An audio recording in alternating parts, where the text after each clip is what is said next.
الحمد لله الذي رفع السماء بقدرته ودحى الأرض بمشيئته وخلق الخلائق بإرادته. الحمد لله الذي كتب الآثار ونسخ الآجال. القلوب له مفضية والسر عنده علانية. الحلال ما أحل والحرام ما حرم والدين ما شرع والأمر ما قضى. الخلق خلقه والعبد عبده وهو الله الرؤوف الرحيم. قال الله تبارك وتعالى بعد أعوذ بالله من الشيطان الرجيم بسم الله الرحمن الرحيم. يا أيها المدثر قم فأنذر وربك فكبر وثيابك فطهر. وقال وأقم الصلاة طرفي النهار وزلفا من الليل إن الحسنات يذهبن السيئات. وقال يا أيها الذين آمنوا إذا قمتم إلى الصلاة فاغسلوا وجوهكم وأيديكم إلى المرافق وامسحوا برؤوسكم وأرجلكم إلى الكعبين. وقال النبي صلى الله تبارك وتعالى عليه وسلم حينما سئل عنه عن صوم يوم الاثنين فقال ذاك يوم ولدت فيه وذاك يوم بعثت فيه أو قال أنزل فيه علي.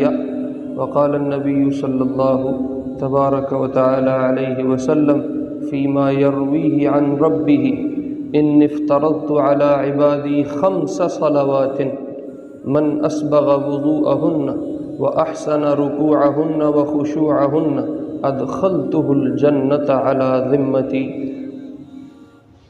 أو كما قال النبي صلى الله تبارك وتعالى عليه وسلم.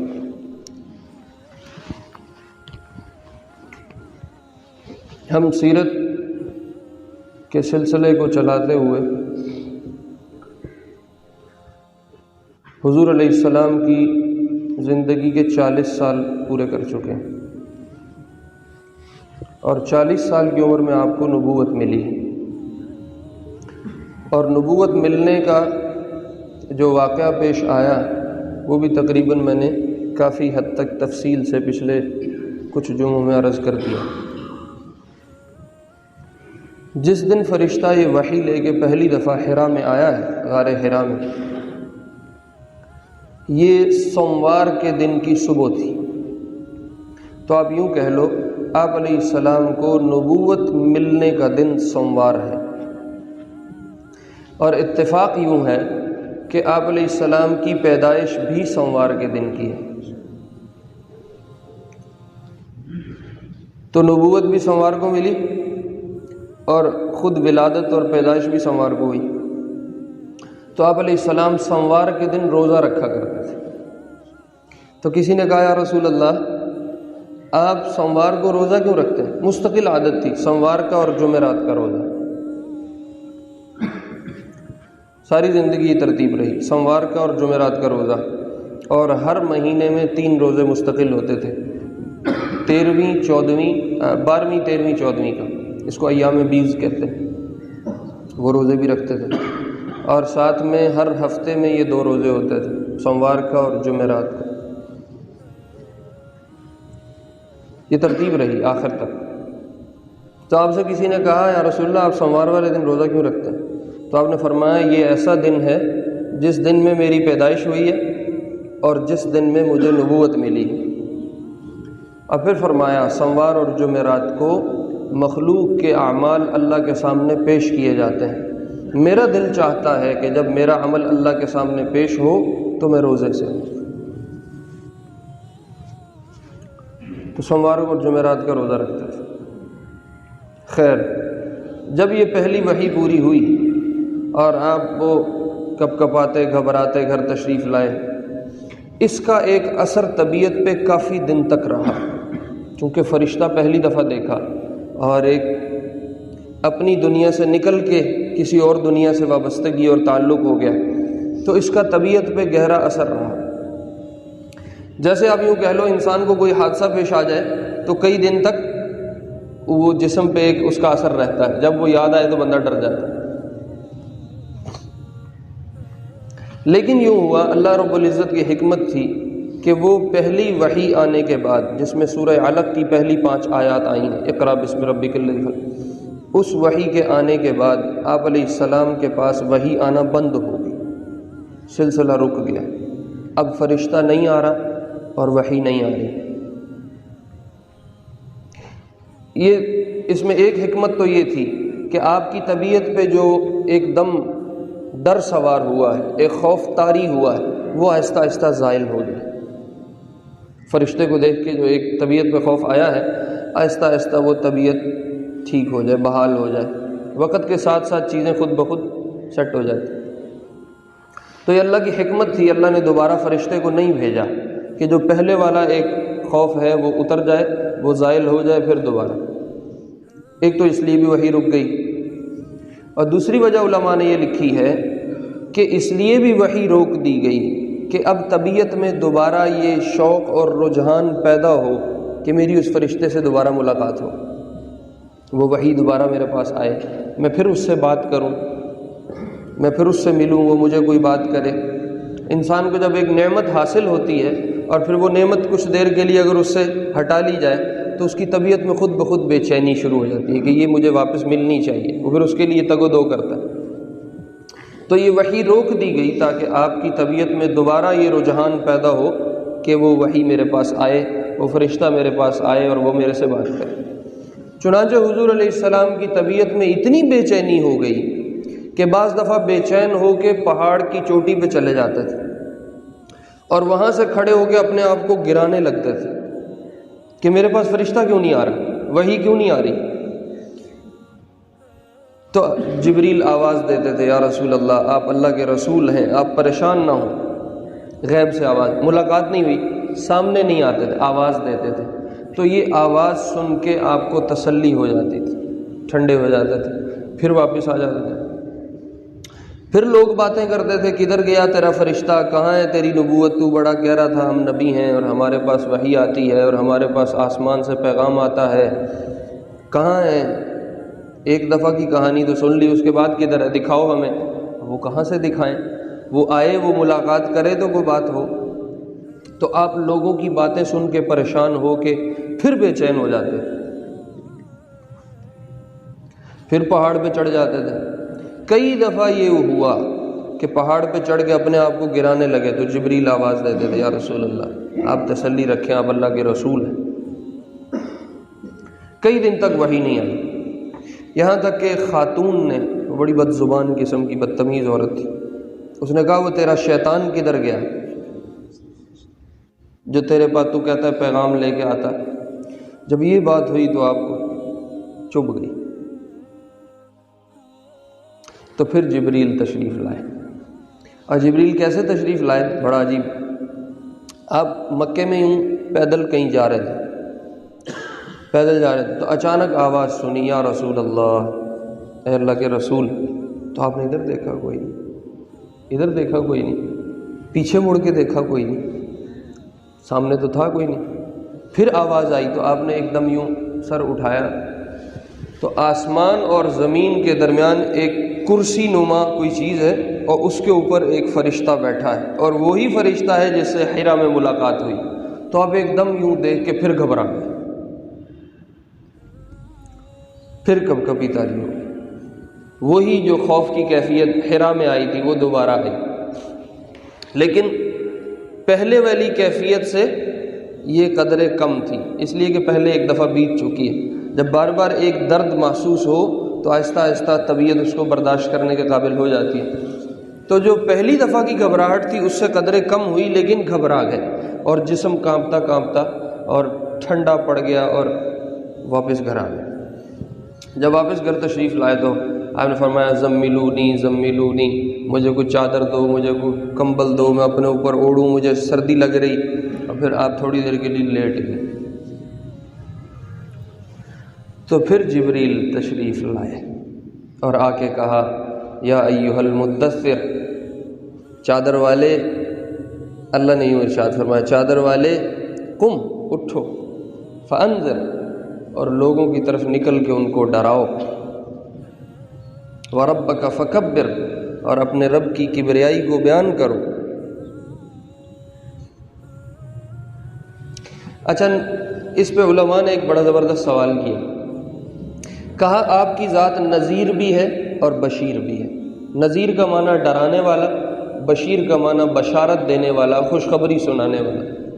پہلی وحی آ رہی ہے تو ہونا چاہیے تھا انذر و بشر، لوگوں کو خوشخبری بھی دو، لوگوں کو ڈراؤ بھی، لیکن یہاں صرف فرمایا انذر، لوگوں کو ڈراؤ، خوشخبری کی بات ہی کوئی نہیں کی۔ تو اس کا پھر علماء نے جواب ڈھونڈا اور تلاش کیا، تو آخر میں اس نتیجے میں پہنچے ہیں کہ اس وقت وہ مجمع موجود ہی نہیں تھا جس کو خوشخبری سنائی جائے، ایمان والے لوگ ہی کوئی نہیں تھے۔ ایک حضرت خدیجہ ہیں اور بہت ہے تو حضرت ابو بکر ہیں، اور تو کوئی بندہ ہی نہیں تھا ابھی جو ایمان کی طرف آیا ہو۔ تو اس لیے ڈرانے کی بات کی گئی، چونکہ دو ہی طرح کے لوگ ہوتے ہیں، کچھ لوگ ہیں جن کو شوق دلا کے قریب کیا جاتا ہے، کچھ لوگ ہیں جن کو ڈرا دھمکا کے بات منوائی جاتی ہے۔ ٹیچر ہے نا، ٹیچر کلاس میں دو طرح کے طالب علم ہوتے ہیں، کچھ طالب علم ہوتے ہیں ان کو کوئی انعام دے دو، کوئی 10 روپے دے دیے، 50 دے دی، تو شوق سے پڑھنا شروع کر دیتے۔ ابا کہتا ہے تو میٹرک میں اتنے نمبر لے لے تو تجھے ہم موٹر سائیکل لے دیں گے، تو وہ کہتا ہے میں نے اتنے نمبر لینے ہی لینے، شوق میں کرتے ہیں۔ دوسری صورت ہوتی ہے کچھ بگڑے تگڑے ہوتے ہیں، ہم جیسے لوگ جو نہ پڑھتے ہیں، نہ کسی کی سنتے ہیں، نہ مانتے ہیں، تو پھر ان کے لیے کیا ہے، ان کا ڈنڈا پیر ہے، بگڑے تگڑوں کا ڈنڈا پیر ہوتا ہے، تو وہ ان کو ڈرا دھمکا کے پڑھایا جاتا ہے۔ تو دو طرح کے ہی لوگ تھے، ایمان والوں کو خوشخبری دی جاتی ہے اور جو کفر پہ ان کو ڈرایا دھمکایا جاتا ہے۔ ایمان والا مجمع تھا ہی کوئی نہیں، ابھی بالکل پہلی وحی آ رہی ہے، اور جو کفر والا مجمع تھا وہ بہت زیادہ تھا۔ تو اس لیے قرآن نے قم فانذر، کھڑے ہو جاؤ اور لوگوں کو ڈرانا شروع کرو۔ اگلی بات فرمائی وَرَبَّكَ فَكَبِّرْ، اور اپنے رب کی کبریائی کو بیان کرو، اپنے رب کے بڑے ہونے کو بیان کرو، بڑائی کو بیان کرو۔ یہ کیوں کہا؟ دیکھو اللہ کی بہت ساری صفات ہیں، اللہ ستار ہے، اللہ غفور ہے، اللہ رحیم ہے، اللہ جبار ہیں، اللہ قہار ہیں، اللہ حی ہیں، یعنی اللہ کی بہت ساری صفات ہیں۔ تو کسی اور صفت کو کیوں نہیں کہا، اور بڑائی اور کبریائی کا ہی نام کیوں لیا کہ اپنے رب کی بڑائی کو بیان کرو؟ اس کی علماء نے وجہ لکھی ہے کہ جب دل میں اللہ کی بڑائی اترتی ہے پھر وہ سارے کام کرنے کو تیار ہو جاتا ہے، اور جب دل تیار ہو جائے تو جسم کے اعضاء سارے دل کے مطابق کام کرتے ہیں۔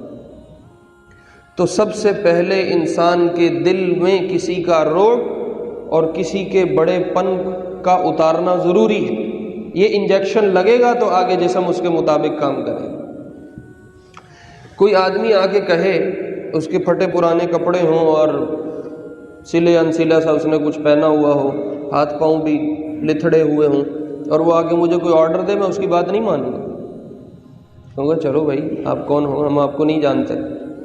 لیکن اگر پتہ چل جائے کہ یہ جو اس حالت میں آیا ہے یہ کوئی بڑا آفیسر ہے اور یہ کسی بڑے عہدے پہ بیٹھا ہوا ہے، کسی منصب والا ہے، تو وہ جس حال میں بھی آئے گا ایک دم دل اس کی قدر، اس کی تعظیم، اس کا پروٹوکول، اس کا استقبال کرنے کے لیے، اس کا آرڈر لینے کے لیے دل پہلے سے تیار ہے کہ اب یہ جو بھی مجھے آرڈر کرے گا اس کی ظاہری حالت مجھے نہیں دیکھنی، مجھے اس کا آرڈر فالو کرنا، مجھے اس کا حکم دیکھنا۔ اس لیے جب کسی ذات کا بڑا ہونا دل میں اتر جائے تو وہ خود بخود اس کی اطاعت کے لیے تیار ہو جاتا ہے۔ تو اللہ نے پہلی وحی میں جو پہلا بات کروائی وہ یہ تھی کہ اپنے رب کی کبریائی کو بیان کرنا شروع کرو، اللہ کتنی بڑی ذات ہے۔ اللہ اکبر۔ تو آپ علیہ السلام کو یہ پہلی وحی آئی، اس لیے کچھ علماء اس کی طرف گئے ہیں کہ پہلی وحی سورہ مدثر کی آیات ہے، اور کچھ علماء اس طرف گئے ہیں کہ پہلی وحی سورہ علق کی پہلی 5 آیات ہے، اقرا بسم ربک الذی خلق، تو اس کو یوں جوڑا ہے کہ جب نبوت ملی ہے تو پہلی 5 آیات اقرا والی، اور جب رسالت ملی ہے تو پہلی آیات سورہ مدثر والی۔ نبوت اور رسالت میں فرق کیا ہے؟ نبوت اور رسالت میں فرق یہ ہے کہ جب وحی آنا شروع ہو جائے اور فرشتے سے بات چیت ہو جائے تو مطلب یہ اللہ کی طرف سے ایک شخص کو نبی بنا دیا گیا، ٹھیک ہو گیا۔ تو چونکہ آپ سے حرا میں آ کے جبریل نے ایک دفعہ بات کر لی تھی اور بلا واسطہ بات چیت مکالمہ ہو گیا تو نبی ہونا تو ثابت ہو گیا۔ لیکن اس نبی نے آگے کیا کرنا ہے، اس نبی کے ذمے آگے کام کیا ہے، اس کا وظیفہ کیا ہے، یہ آرڈر ابھی اقرا بسم ربک الذی میں نہیں آیا، یہ آیا ہے اس وحی کے وقفے کے بعد دوسرے والی وحی یا ایھا المدثر میں، کہ اب اٹھو اور اپنا یہ کام شروع کرو۔ یہاں آ کے رسالت ملی ہے۔ رسالت کہتے ہیں پیغام کو، اللہ کا پیغام اللہ سے لے کے آگے اللہ کی مخلوق اور بندوں کو دینا، یہ ایک رسول کا کام ہوتا ہے۔ جیسے ایک ڈاکیہ ہوتا ہے، ایک جگہ سے خط لیا اور دوسری جگہ پہنچایا۔ رسول کا کام یہ ہوتا ہے کہ وہ رسالہ اور پیغام کو اللہ سے لیتا ہے اور آگے اللہ کی مخلوق کو پہنچاتا ہے۔ تو یہ جو کام شروع ہوا ہے یہ سورہ مدثر سے آ کے شروع ہوا، تو اس لیے علماء نے اس کو یوں جوڑا ہے کہ سورہ علق کی پہلی آیات نبوت کی پہلی وحی ہے اور سورہ مدثر کی پہلی آیات رسالت کی پہلی وحی ہے۔ اللہ اکبر۔ اچھا، نبوت اور رسالت کے مل جانے کے بعد، یہ گھڑی ٹھیک ہے سامنے والی ہے؟ ہاں، نبوت اور رسالت کے مل جانے کے بعد سب سے پہلا کام جو آپ کو سکھایا گیا وہ کیا ہے؟ تو جبریل نے زمین پہ ایڑی ماری اور پانی کا ایک چشمہ جاری ہوا، تو جبریل علیہ السلام نے آپ علیہ السلام کو وضو کر کے دکھایا۔ دیکھو، دین کا پہلا حکم اور دین کا پہلا کام جو اس امت کو ملا ہے وہ وضو اور نماز ہے۔ تو جبریل نے وضو کیا، آپ علیہ السلام دیکھتے رہے، پھر آپ نے وضو کیا اور جبریل دیکھتے رہے، نگرانی میں خود وضو سکھایا کہ یوں وضو کرنا، اور اس کے بعد جبریل نے 2 رکعت نماز پڑھائی اور آپ نے ان کی اقتداء میں 2 رکعت نماز پڑھی۔ سارے احکام بعد کے ہیں، نماز سب سے پہلے۔ آپ اسے اندازہ لگاؤ، کہا کھڑے ہو کے پڑھ سکتے ہو پڑھو، نہیں پڑھ سکتے بیٹھ کے پڑھو، نہیں پڑھ سکتے لیٹ کے پڑھو، نہیں پڑھ سکتے اشارے سے پڑھو، معافی نہیں ہے۔ ان افترضت علی عبادی 5 صلوات، آپ نے فرمایا اللہ رب العزت کہہ رہے ہیں میں نے اپنے بندوں پہ 5 نمازیں فرض کی ہیں۔ کتنی؟ من اسبغ وضوءہن، جو ان کا اچھی طرح وضو کرے، احسن رکوعہن وخشوعہن، اچھی طرح ان کا رکوع کرے، اچھی طرح سجدہ کرے تسلی سے، ادخلتہ الجنۃ علی ذمتی، اپنے ذمے پہ اپنے اس بندے کو جنت میں داخل کروں گا۔ ہاں، فرض 5 نمازیں فرض۔ اب پہلا کام دیکھو جو ملا ہے نماز کا، معراج بعد میں ہوئی، فرض 5 نمازیں بعد میں ہوئیں، لیکن جبریل نے پہلا کام جو نبی کو دیا ہے وہ وضو اور نماز۔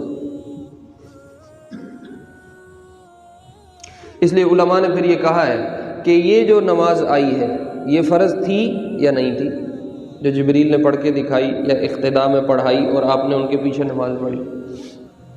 تو بعض علماء اس طرف گئے ہیں کہ فرض نماز کوئی بھی نہیں تھی، معراج پہ جا کے پھر 5 نمازیں فرض ہوئیں، اور جب معراج کا ذکر آئے گا انشاءاللہ اس میں ہم اس کو تفصیلاً ذکر کر لیں گے۔ تو وہ علماء اس طرف گئے ہیں کہ نمازیں جو 5 فرض ہوئی ہیں وہ معراج کے موقع پہ جا کے ہوئی ہیں، اور یہ جتنی نماز جبریل نے پڑھی اور آپ نے ان کی اقتداء میں پڑھی اور اس کے بعد معراج تک درمیان میں جو آپ نماز پڑھا کرتے تھے، یہ نمازیں فرض نہیں تھیں، یہ نمازیں اللہ کی عبادت کے لیے ایک بندے کی طرف سے بطور نفل کے، بطور اطاعت کے، بطور اللہ کو سجدہ کرنے کے، یہ حضور خود پڑھا کرتے تھے ویسے ہی۔ اور بعض علماء اس طرف گئے ہیں کہ 5 نمازیں تو معراج پہ ملی ہیں، اس سے پہلے صرف 2 نمازیں تھیں، ایک فجر کی اور ایک عصر کی، یہ 2 نمازیں، اور قرآن میں ان 2 نمازوں پہ بہت زور دیا گیا۔ سبح بحمد ربک قبل طلوع الشمس، طلوع شمس سے پہلے کی نماز وہ فجر کی ہے، وقبل غروبها، اور اس کے غروب سے پہلے کی نماز وہ عصر کی۔ اقم الصلاۃ طرفی النہار، دن کے دونوں اطراف میں، دونوں کناروں پہ 2 نمازیں ہیں وہ پڑھا کر، ایک فجر کی ہے ایک عصر کی ہے۔ اس پہ باقی نمازوں سے زیادہ زور دیا، پتہ کیوں دیا؟ فجر میں نیند غالب ہوتی ہے، عموماً فجر رہ جاتی ہے، جو لوگ رات لیٹ سوئے، دیر سے سوئے یا جلدی سوئے یا جس طرح بھی سوئے، طبیعت پہ نیند غالب ہوتی ہے، تو اس کے اہتمام پہ زیادہ زور دیا کہ کوئی اپنی نیند چھوڑے، اپنا گرم لحاف چھوڑے اور اٹھ کے نماز پہ جائے۔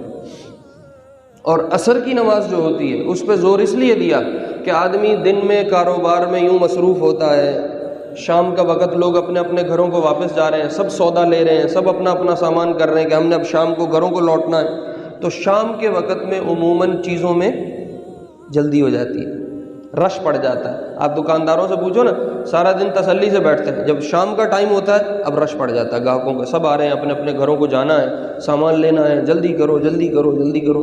خود دکاندار کو بھی جلدی ہوتی ہے، میں دکان بند کروں اور گھر جاؤں، سارا دن میں تھک گیا ہوں، بس بہت ہو گئی۔ تو عموماً اس جلدی جلدی جلدی جلدی میں عصر کی نماز رہ جاتی ہے، سستی ہو جاتی ہے۔ تو ان 2 نمازوں پہ باقی 5 نمازوں میں جتنا زور ہے اتنا ان 2 نمازوں پہ زیادہ زور ہے، تاکہ ان کا اہتمام طبیعتوں میں زیادہ پیدا ہو جائے۔ آپ حیران ہو گئے، ایک صحابی آئے، انہوں نے کہا یا رسول اللہ میں ایک باغ میں داخل ہوا، میں جلدی جلدی قصہ سناتا ہوں، میں ایک باغ میں داخل ہوا، ایک اجنبی عورت ملی، میں نے اس کے ساتھ وہ سب کچھ کیا جو ایک مرد کسی عورت کے ساتھ کرتا ہے، سوائے اس کے کہ میں نے اس سے کوئی جو ہم بستری والا فعل ہے وہ نہیں کیا، کیا میری توبہ قبول ہو سکتی؟ آپ خاموش ہو گئے، چونکہ آپ وحی کے بغیر کچھ بتا نہیں سکتے، آپ پابند تھے وحی کے کہ وحی ملے گی تو میں آگے بات کروں گا۔ اس نے آگے پوچھا تو آپ خاموش ہو۔ اس نے پھر اپنا سوال دہرایا، یا رسول اللہ یہ مسئلہ ہوا ہے، میری توبہ قبول ہو جائے گی؟ آپ پھر خاموش، کوئی جواب نہیں۔ اس نے تیسری دفعہ دہرایا، آپ نے کوئی جواب نہیں دیا، تو وہ اٹھ کے واپس چلا گیا۔ جب وہ اٹھ کے واپس مڑا اور وہ دروازے پہ پہنچا تو ایک دم وحی آنا شروع، اقم الصلاۃ طرفی النہار وزلفا من اللیل ان الحسنات یذہبن السیئات۔ تو پاس حضرت عمر بیٹھے ہوئے، آپ نے کہا عمر اس کو بلاؤ، تو عمر بلا کے لے آئے، تو آپ نے ہو بہو یہی آیات پڑھ کے اس کو سنائی۔ آیات یہ تھیں کہ دن کے دونوں کناروں کی نمازوں کو پابندی سے پڑھا کر، تیری یہ نیکیاں تیری برائیوں کو ختم کر۔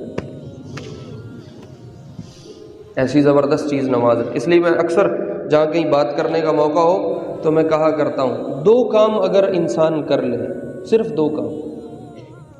2 کام اگر ایک آدمی کر لے، اللہ کی رحمت سے امید ہے، جتنا علم میں نے پڑھا ہے یا جو میں جانتا ہوں، میں کوئی بڑا علامہ نہیں ہوں، بڑا کوئی عالم فاضل نہیں ہوں، ایک فیلڈ میں مجھے 15 سال ہو گئے ہیں، تو آدمی جب ایک فیلڈ میں چلتا رہتا ہے تو بہت ساری چیزیں آتی رہتی ہیں سامنے۔ جتنا کہ علم ہم جانتے ہیں یا میں جانتا ہوں، اس کے مطابق میری رائے یہ ہے کہ اگر 2 کام ایک آدمی کر لے، انشاءاللہ اس کی آخرت کا مسئلہ حل ہو جائے گا اور اللہ اس سے راضی ہوگا۔ 2 کام کون سے ہیں؟ ایک 5 وقت کی نماز پکی کرے، یہ نہ چھوٹے۔ کیوں؟ اس لیے کہ آپ نے فرمایا جب نماز کا وقت ہوتا ہے ایک فرشتہ اعلان کرتا ہے، آدم کے بیٹے اٹھو، وضو کرو، نماز پڑھو، اور اس نماز کے ذریعے جو تم نے گناہوں کی آگ جلا رکھی ہے اس کو بجھا لو۔ آدم کا بیٹا اٹھتا ہے، وضو کرتا ہے، نماز پڑھتا ہے، تو اس نماز سے لے کے پچھلی نماز تک کے تمام گناہ اللہ دھو کے صاف کر دیتے ہیں۔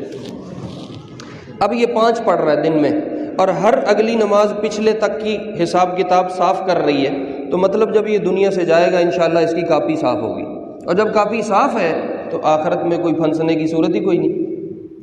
بس اتنا ہے کہ جب نماز پڑھے اپنے گناہوں سے ساتھ ساتھ توبہ کرتا رہے، اور دوسرا کام حلال کھانا، حرام سے بچنا۔ اگر کوئی آدمی یہ دو کام کر لے، اللہ کی رحمت سے امید ہے، عالم ہو غیر عالم ہو، حاجی ہو غیر حاجی ہو، نمازی ہو، نمازی ہونا تو ضروری ہے، مجاہد غازی ہو نہ ہو، اللہ اس کی آخرت انشاءاللہ سیدھی کر دیں گے۔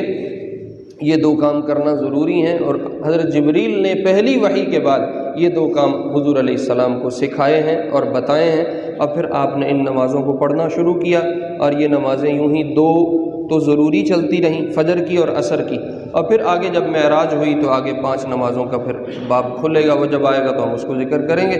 اللہ رب العزت کہے سنے پہ عمل کی توفیق دے، سنت